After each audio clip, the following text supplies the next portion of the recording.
প্রিয় শিক্ষার্থীরা, আশা করছি ভালো আছো। আমি রোকসানা আক্তার আজকে তোমাদের সমাজবিজ্ঞান প্রথম পত্রের চতুর্থ অধ্যায়ের আলোচনা নিয়ে এসেছি। চতুর্থ অধ্যায়ের উপরে তোমরা এর আগে সালমা আক্তার ম্যাডামের ক্লাস পেয়েছিলে। সালমা আক্তার ম্যাডাম চতুর্থ অধ্যায়ের প্রথম কয়েকটা টপিকস আলোচনা করেছিল। আমি ম্যাডাম যেখানে যে টপিক্সে শেষ করেছিল, আমি তার পরবর্তী টপিক্স থেকে আজকের ক্লাসের আলোচনা শুরু করছি। আজকে আমাদের আলোচ্য বিষয় রেখেছি দল, সংঘ, সম্প্রদায়। আমাদের সময় থাকলে আমরা সম্প্রদায়ের পরেও আর কিছু আলোচনা করব, তবে আমাদের প্রথম আমরা দল থেকে আলোচনা করছি। যাই হোক, আমরা দলের আলোচনায় দলকেও কিছুটা বিস্তারিত আলোচনা করব। শুরুতে আমরা দলের ধারণা, মানে দল জিনিসটা কি, সেটার উপরে আলোচনা রাখছি। মানুষ সামাজিক জীব হিসেবে সবসময় দলবদ্ধ হয়ে বসবাস করে, আর দল হচ্ছে কিছু ব্যক্তির সমষ্টি। মানুষের মৌলিক প্রয়োজনে বিভিন্ন সামাজিক সম্পর্কের তৈরি করে মানুষ। এই সম্পর্কের ভিত্তিতে মানুষ যখনই একে অন্যের সাথে একত্রিত হয়, তখনই কোনো না কোনো দলের উদ্ভব হয়। সমাজের সব মানুষ সবসময় কোনো না কোনোভাবে দলের সাথে সম্পৃক্ত। যদি আমরা এটাকে খুবই লাইটলি বলতে চাই, সাধারণভাবে দল বলতে দুই বা ততোধিক ব্যক্তির সমষ্টিকে বোঝায়, যাদের মধ্যে পারস্পরিক ভাবের আদান প্রদান, আবেগ ও সংবেদনশীলতা রয়েছে। সমাজবিজ্ঞানী ম্যাকাইভারের মতে দল বলতে এমন এক সমষ্টিকে বুঝিয়েছেন যেখানে পরস্পরের মাঝে একটি সামাজিক সম্পর্ক বিরাজ করে।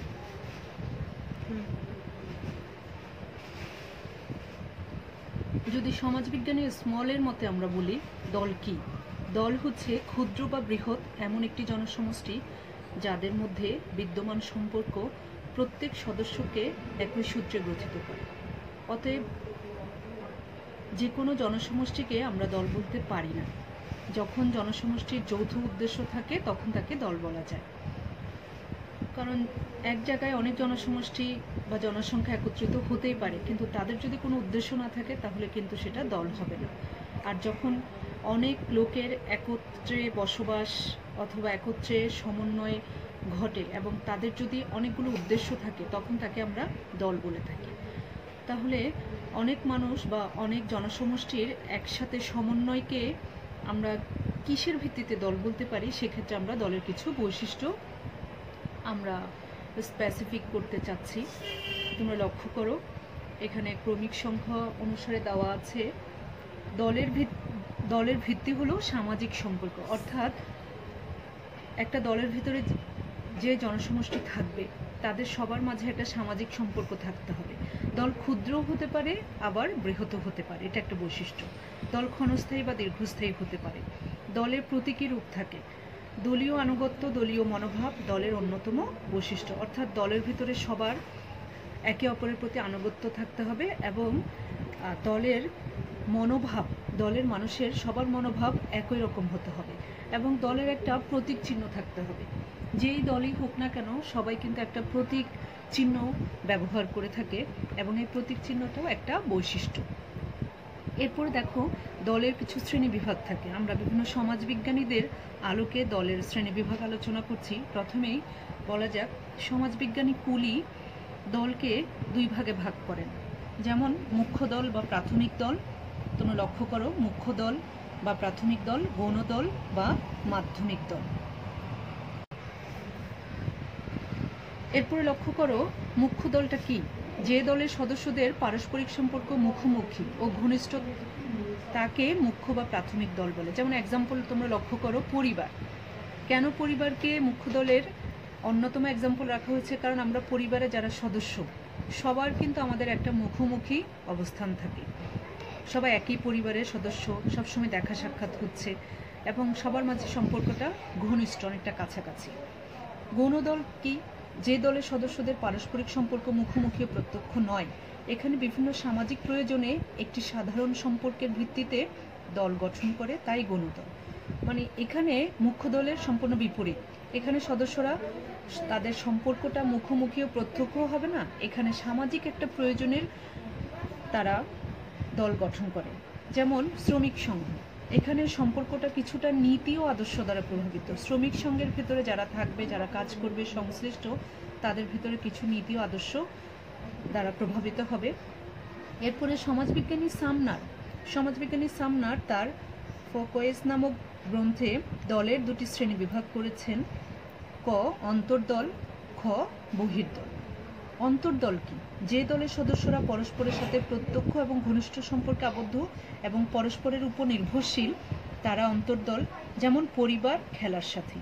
অর্থাৎ পরিবারের সদস্যরা তোমার নিজেদেরকে সবসময় সদস্যদেরকে নিজেদেরকে একই দলের অন্তর্ভুক্ত মনে করে। আবার যারা খেলার সাথী, তারাও নিজেদেরকে খুব কাছাকাছির মনে করে এবং একে অপরের উপর নির্ভরশীল। খেলার সাথীরা বা পরিবারের সদস্যরা একে অপরের উপর নির্ভরশীল, এবং এই ধরনের নির্ভরশীলতা থেকেই পরিবারকে এবং খেলার সাথীকে অন্তর্দল বলা হয়।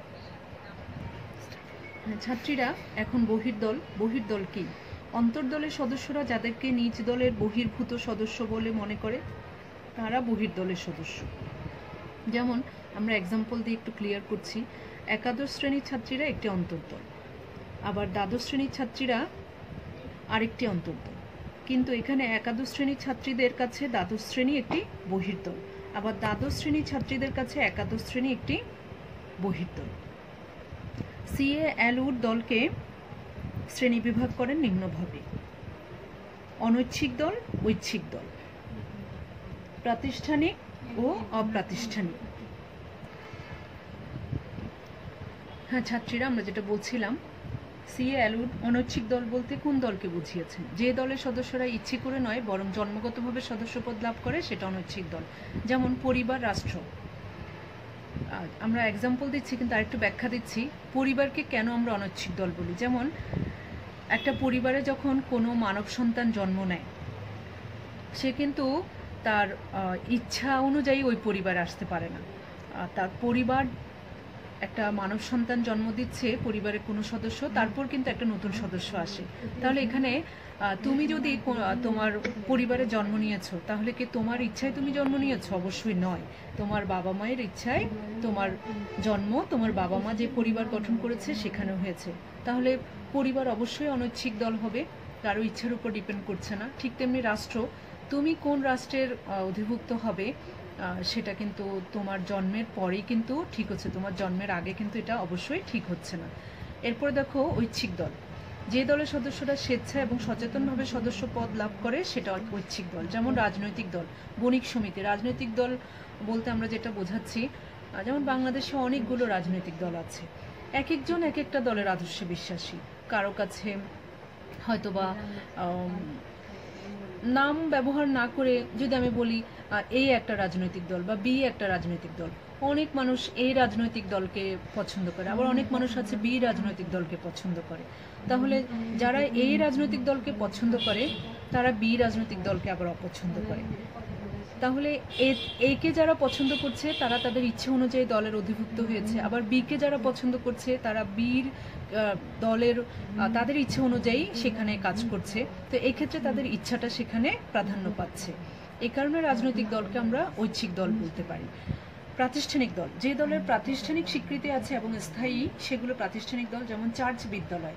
একটা চার্চ এবং বিদ্যালয় একটা নির্দিষ্ট জায়গায় তৈরি হচ্ছে এবং সেখানে কিছু স্বীকৃতি আছে। কারণ একটা বিদ্যালয়ে যদি শিক্ষা অধিদপ্তর থেকে যদি কোনো স্বীকৃতি দেওয়া না হয়, তাহলে কিন্তু সেই বিদ্যালয়ে কোনো ছাত্রছাত্রী বা কোনো শিক্ষক বা কোনো প্রধান শিক্ষক সেটা পরিচালনা করতে পারে না, কোনো ছাত্রছাত্রী সেখানে ভর্তি হতে পারে না।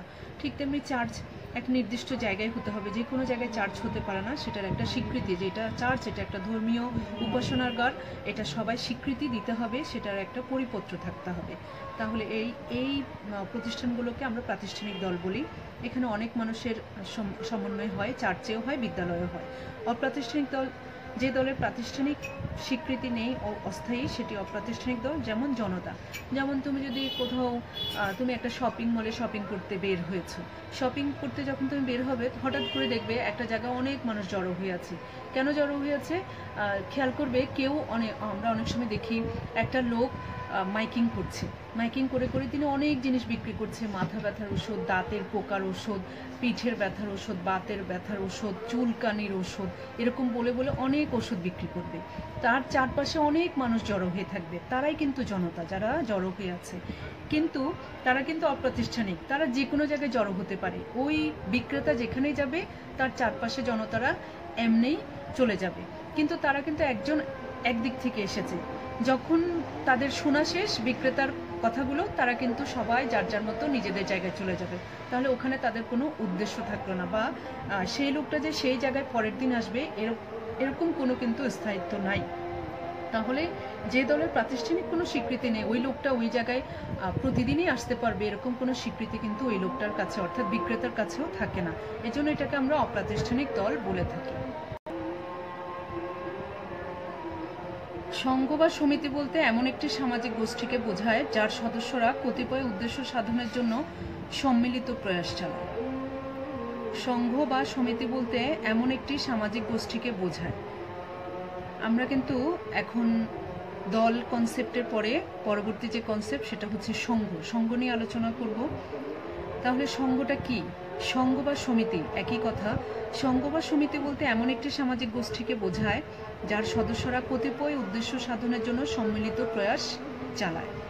তার মানে এখানে অনেক মানুষ একসাথে সদস্য হচ্ছে, কিন্তু তাদের কিছু উদ্দেশ্য সাধন করার জন্য তারা একসাথে প্রয়াস চালাচ্ছে। যেহেতু সংঘের সদস্যরা বিভিন্ন শ্রেণী পেশা স্তর হতে আসে, সেহেতু সংঘ বা সমিতির কতগুলো সাধারণ নিয়ম, রীতিনীতি এবং বিধিবিধান থাকবে। যেমন একটা সংঘের ভিতরে কেউ ডাক্তার আসতে পারে, কেউ ইঞ্জিনিয়ার একজন ব্যক্তি হতে পারে, তিনিও সদস্য সংঘের।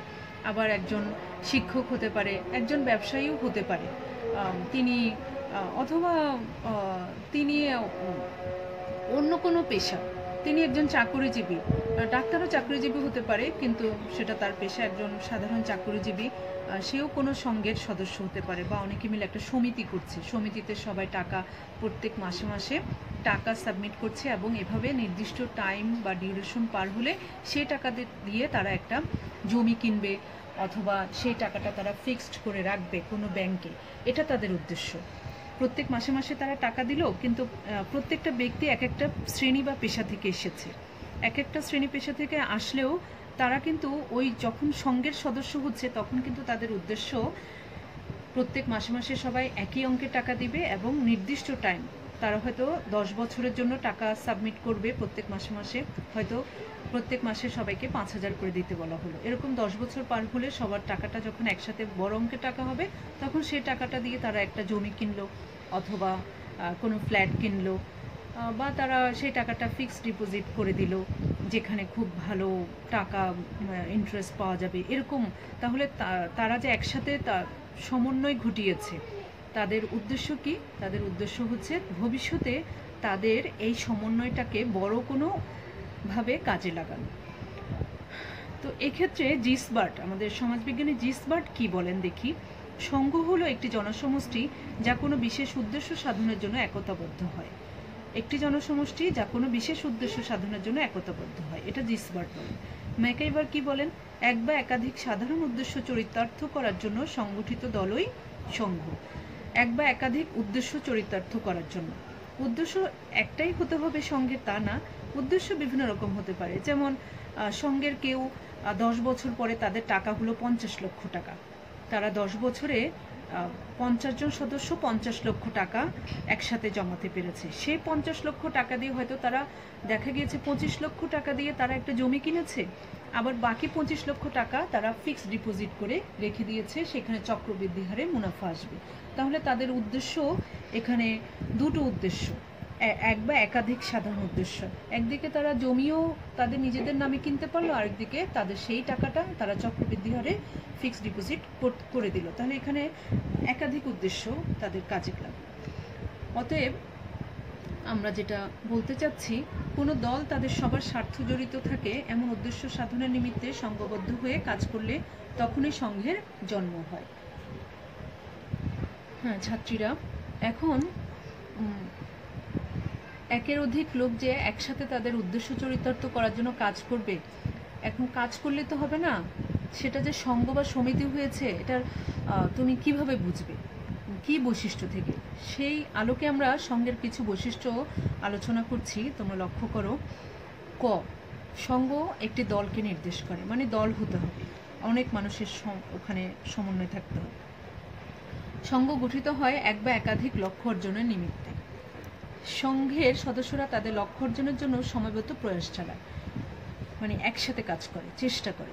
সংঘের উদ্দেশ্য অর্জনের জন্য সংঘের সদস্যরা তাদের মাঝে যে কোনো দ্বন্দ্ব সংঘাত এড়িয়ে চলা। অনেক সময় দেখা যায় সমিতিতে যে টাকাটা এসেছে সেই টাকাটা দিয়ে সমিতির সদস্য যদি 50 জন হয়, 40 জন চাচ্ছে একটা জমি কিনবে, কিন্তু বাকি যে 50 জন সদস্য, বাকি 10 জন বাকি থেকে যাচ্ছে। 10 জন কখনো বিরোধিতা করতে পারে যে না, আমরা জমি কিনবো না, আমরা আমাদের টাকা নিয়ে নেব। তখন 40 জন যে একমত হয়েছে, সেক্ষেত্রে বাকি 10 জনও কিন্তু 40 জনের সাথে তাদের ভেতরে যদি কখনো কোনো নেতিবাচক চিন্তা এসেও থাকে, দ্বিমত এসে থাকে, কিন্তু তা বেশিক্ষণ স্থায়িত্ব রাখে না, কারণ যে কোনো দ্বন্দ্ব সংঘাত এড়িয়ে চলবে। এটাই হচ্ছে সংঘের বৈশিষ্ট্য। কারণ সংঘ যখন গঠন করা হয় সেটার একটা রেজিস্ট্রেশন করা হয়। রেজিস্ট্রেশনে কিন্তু কিছু নীতিমালার কথা বলা হয় এবং সেই নীতিমালার আলোকেই কিন্তু তারা দ্বন্দ্ব সংঘাতটা এড়িয়ে চলে। তারপরে 5 নম্বর, মানে ও নম্বর, প্রতিযোগিতামূলক সমাজে একটি সংঘ তার লক্ষ্য অর্জন করতে গিয়ে অন্য সংঘের সাথে প্রতিযোগিতামূলক আচরণ প্রদর্শন করতে পারে। এই 5টি ছিল সংঘের বৈশিষ্ট্য।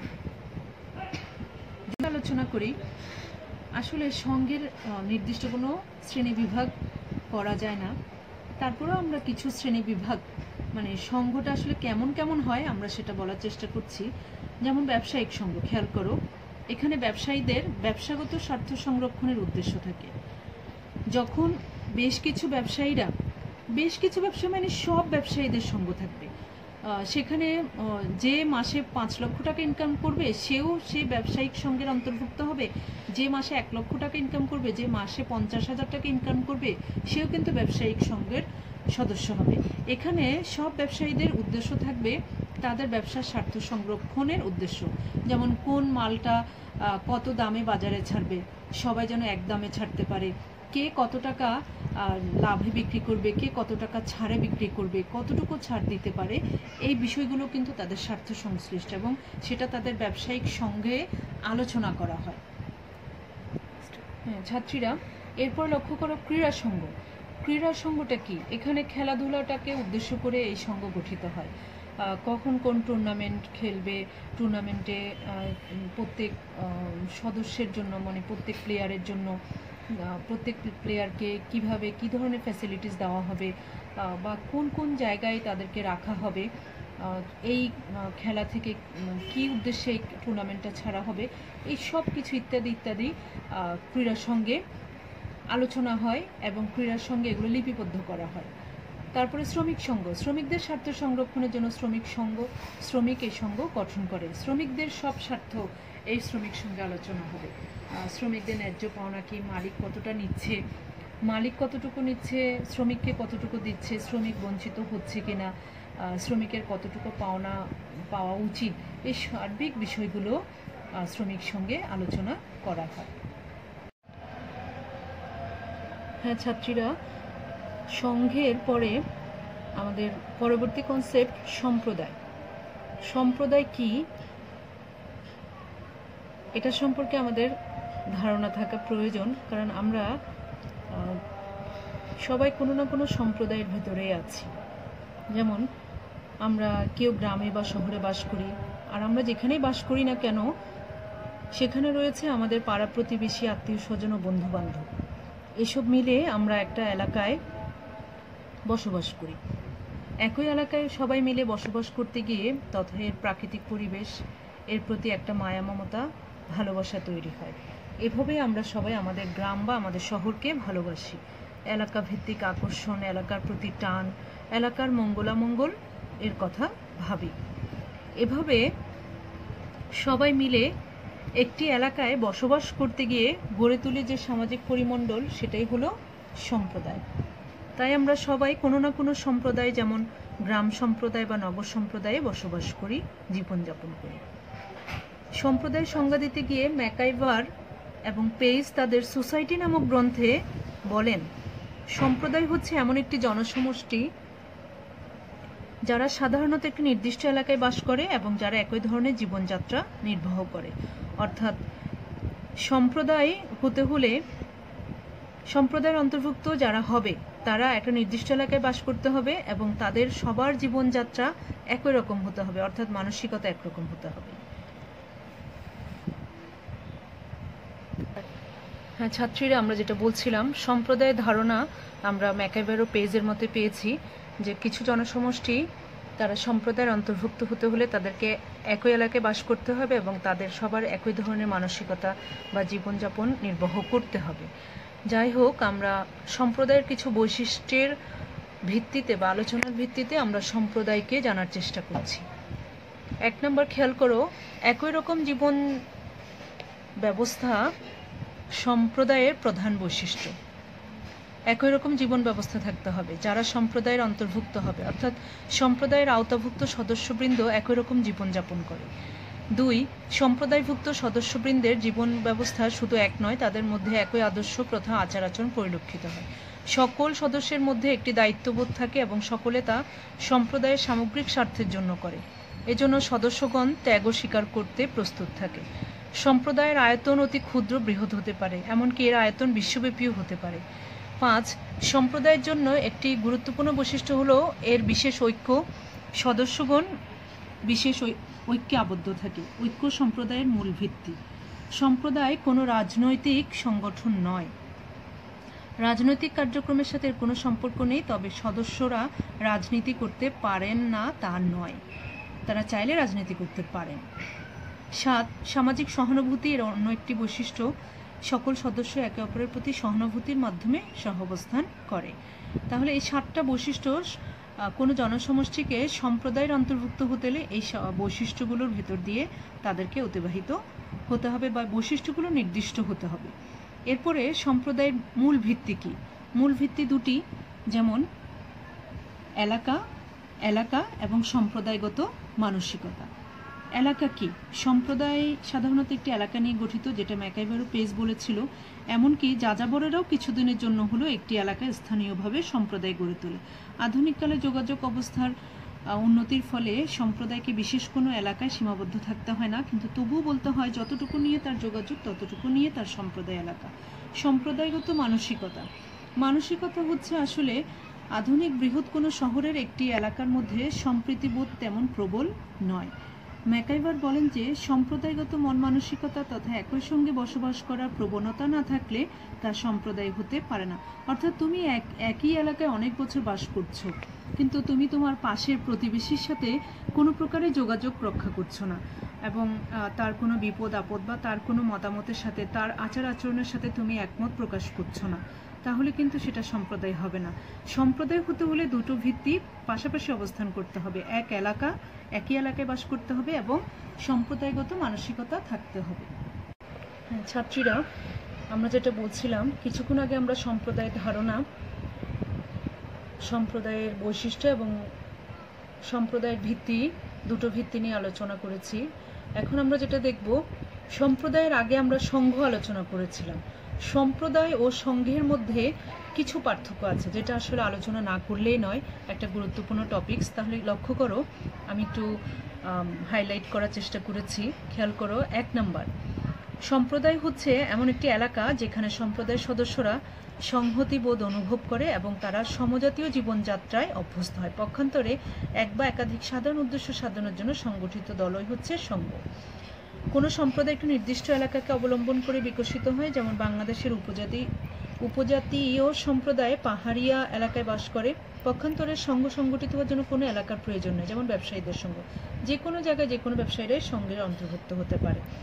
সম্প্রদায় একটি স্থায়ী গোষ্ঠী, পক্ষান্তরে সংঘ স্থায়ী গোষ্ঠী নয়। সংঘ যে কোনো সময় ভেঙেও যেতে পারে। সম্প্রদায় সংগঠনে সাম্প্রদায়িক মনোভাব প্রয়োজন, পক্ষান্তরে সংঘ সংগঠনে এরূপ কোনো বাধ্যবাধকতা নেই। এর সকল সদস্যকে একই রকম জীবনযাত্রার অধিকারী হতে হয় না। 5 নম্বর, সম্প্রদায়ের অন্তর্ভুক্ত সদস্যরা সম্প্রদায়ের মধ্য থেকে উদ্দেশ্য সাধন করতে পারে। পক্ষান্তরে সংঘের অন্তর্ভুক্ত ব্যক্তিরা বা সদস্যরা সংঘের বাইরে যে অসংখ্য প্রয়োজন আছে, সেই প্রয়োজন মেটাতে তাদের সংঘের বাইরে যেতে হয়।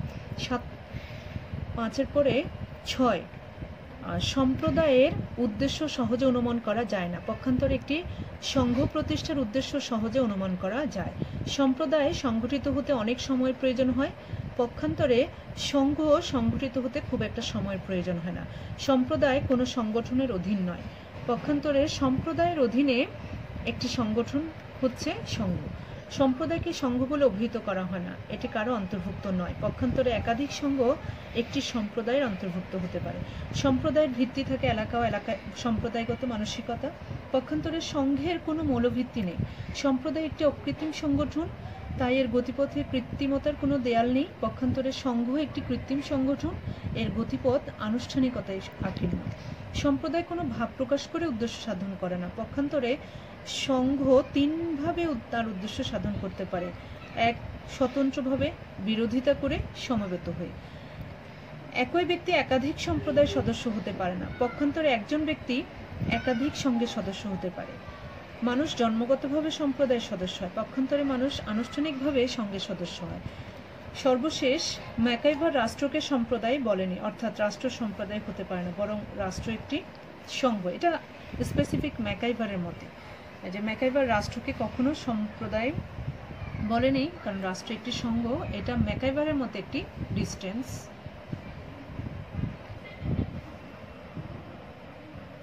সম্প্রদায় সংঘের মাঝে আমরা পার্থক্য দেখা সত্ত্বেও আমরা এটা বলতে পারি উভয়ে কিন্তু উভয়ের পরিপূরক। আর সংঘ অবশ্য অস্থায়ীভাবে সম্প্রদায় পরিণত হতে পারে, তাই একটি সংগঠন কারো কাছে সংঘ আবার কারো কাছে সম্প্রদায় বলে বিবেচিত হতে পারে। যাই হোক, দুটোরই বৈশিষ্ট্য বা দুটোই আমাদের জনকল্যাণ বয়ে আনবে। এরপরে আমরা সমাজ ও সম্প্রদায়ের মধ্যে কিছু পার্থক্য দেখানোর চেষ্টা করছি। তোমাদের গত ক্লাসে যে ম্যাডাম ক্লাস আপলোড করেছিলেন তিনি ওখানে সমাজ টপিক্সটা আলোচনা করেছে। তো আজকে যেহেতু আমি সম্প্রদায় আলোচনা করছি, তাহলে সমাজ ও সম্প্রদায়ের মাঝে পার্থক্যটা আমি আলোচনা করে দিচ্ছি। এটা খুব ছোট পরিসরে আলোচনা, 5টা পার্থক্য দেখানোর চেষ্টা করছি। যখন আমরা শুরু করছি, যখন বহু ব্যক্তি একই উদ্দেশ্য সাধনা নিমিত্তে সংঘবদ্ধ হয়ে বসবাস করে বা জীবনযাপন পরিচালনা করে, তখন তাকে সমাজ বলে। অপরপক্ষে যখন কোনো ক্ষুদ্র বা বৃহৎ জনগোষ্ঠীর সদস্যরা যেখানে বসবাস করুক না কেন, একত্রে বসবাস করতে গিয়ে তারা যদি জীবনের মৌল ও সাধারণ স্বার্থগুলো একই সাথে ভোগ করে, তবে তারা সম্প্রদায় গঠন করেছে, এটা বলা যায়। 2, সাধারণত 2টি বৈশিষ্ট্যের ভিত্তিতে কোনো জনসমষ্টিকে সমাজ বলা হয়, যেমন বহু লোকের সংঘবদ্ধ বসবাস এবং সংঘবদ্ধতার পেছনে রয়েছে কোনো একটি উদ্দেশ্য। অপরপক্ষে সম্প্রদায় হচ্ছে এমন একটি এলাকা যেখানে সম্প্রদায়ের সদস্যরা সংহতিবোধ অনুভব করে এবং তারা সমজাতীয় জীবনযাত্রায় অভ্যস্ত। ম্যাকাইভার সম্প্রদায় 2টি মৌলভিত্তির কথা উল্লেখ করেন, যথা এলাকা এবং সম্প্রদায়গত মানসিকতা। সমাজ অনেক বড় ধরনের সংগঠন, সমাজে নির্দিষ্ট কোনো ভৌগোলিক এলাকা বা সীমারেখা নেই, কিন্তু সম্প্রদায়, আমি আবার বলছি, সমাজ অনেক বড়, সমাজের কোনো নির্দিষ্ট ভৌগোলিক এলাকা বা সীমারেখা থাকবে না, কিন্তু সম্প্রদায়ের সমাজের চেয়ে অনেকটা ছোট। সম্প্রদায়ের নির্দিষ্ট ভৌগোলিক এলাকা আছে, যার প্রেক্ষিতে সম্প্রদায়ের সদস্যদের মধ্যে আমরা অনুভূতি প্রকাশ পায়। সমাজ সম্প্রদায়ের চেয়ে অনেক ব্যাপক, অনেক বিস্তৃত, সমাজ অনেক বড়। সম্প্রদায়ের লোকদের মধ্যে একটা সাধারণ বন্ধন থাকে যা তাদেরকে আজীবন ঐক্যবদ্ধ রাখে। এ বন্ধন যত স্থায়ী ও সুদৃঢ় হয়, সম্প্রদায় তত শক্তিশালী ও মজবুত হয়।